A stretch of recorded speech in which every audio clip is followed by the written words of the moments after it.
கர்த்தருக்கு ஸ்தோத்திரம். கர்த்தர் நல்லவர், அவர் கிருபை என்றும் உள்ளது. இந்த நாளுக்காக எடுத்துக்கொள்ளப்பட்ட வேத வசனம் யாத்ராகமம் 14வது அதிகாரம் 14வது வசனம். கர்த்தர் உங்களுக்காக யுத்தம் பண்ணுவார், நீங்கள் சும்மா இருப்பீர்கள். ஆமே.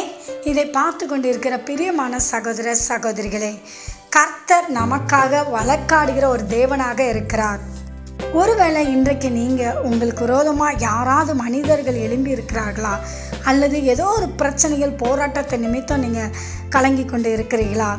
எதுவாக இருந்தாலும் சரி, பிரச்சனையை கர்த்தர் பார்த்துக்கிட்டு தான் இருக்கார். அவர் உங்களுக்காக யுத்தம் பண்ணி அதில் உங்களுக்கு வெற்றியை தருகிற தேவனாக இருக்கிறார். ஆகவே நீங்கள் எல்லாவற்றிலும் பொறுமையாக இருங்க, நீங்கள் சும்மா இருங்க. கர்த்தரிடம் மட்டும் நீங்கள் எல்லாவற்றையும் சொல்லிடுங்க, அவர் எல்லாவற்றையும் பார்த்துக்கொள்வார். ஆமென். தேவன் தாமே உங்களை ஆசீர்வதிப்பாராக.